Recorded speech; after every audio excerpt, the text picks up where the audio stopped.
Welcome back to KIMT News 3 at 5. Let's bring in KIMT Storm Track 3 Chief Meteorologist Sarah Knox. Sarah, seems like it's a beautiful night across the region here. You're looking and you're focusing on Albert Lea specifically, right? Yeah, we were looking at Silver Lake right before we went into the commercials. Is right behind you there. So I thought let's check out Fountain Lake and Albert Lea and see how the colors are looking there.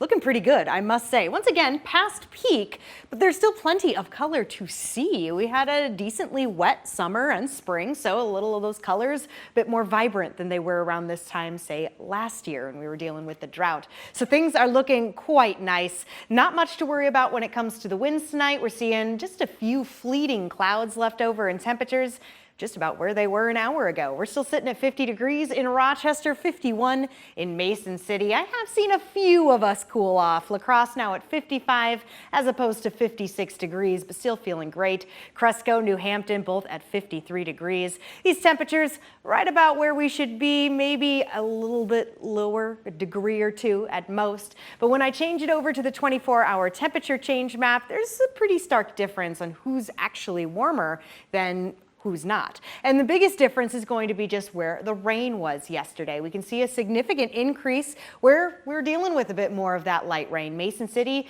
Garner, Forest City, all up 5 degrees from this time yesterday. Meanwhile, a little cooler in Rochester, just about a degree. Same with Dodge Center as we see change in there. Same with Zumbrota. But most of us a little warmer. Yeah, I know a degree or two isn't a big difference, but hey, when we get the sunshine back, I'll say it feels so nice. Now, satellite and radar here is showing that sunshine for most of us, mostly sunny skies, but there's still this little band of cloud cover here just over the course of the last hour, just continues to fade away. Same with the thicker band further off to the west. That's due in part to a stationary front that was a cold front that did bring the rain our way just yesterday, but high pressure further to the north halted that. It has now basically disappeared. It was attached to this low pressure system that also was trying to make its way further north, but the high pressure pushed it further off to the east, and that's where it's headed. So for us, pretty easygoing rest of the work week, albeit a little bit on the cooler side. So let's take a peek at Futurecast. I'm going to push time forward all the way to 6 a.m.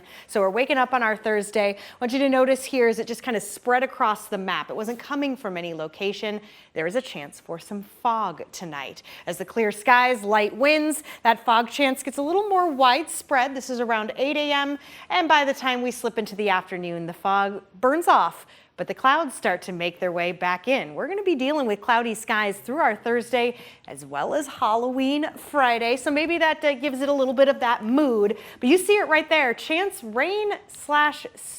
And that is true. It's a small chance, but it's worth mentioning, especially because temperatures will be on the cooler side through our Friday into our Saturday. We'll be watching for it mainly during the early mornings and later nights when temperatures, flirt with that freezing point of 32 degrees. So it's something we got our eyes on potentially for Halloween, but I think we're going to be A-okay regardless. All right. Well, we'll take whatever comes our way here, Sarah. That's all we can do. That's right. Thank you very much.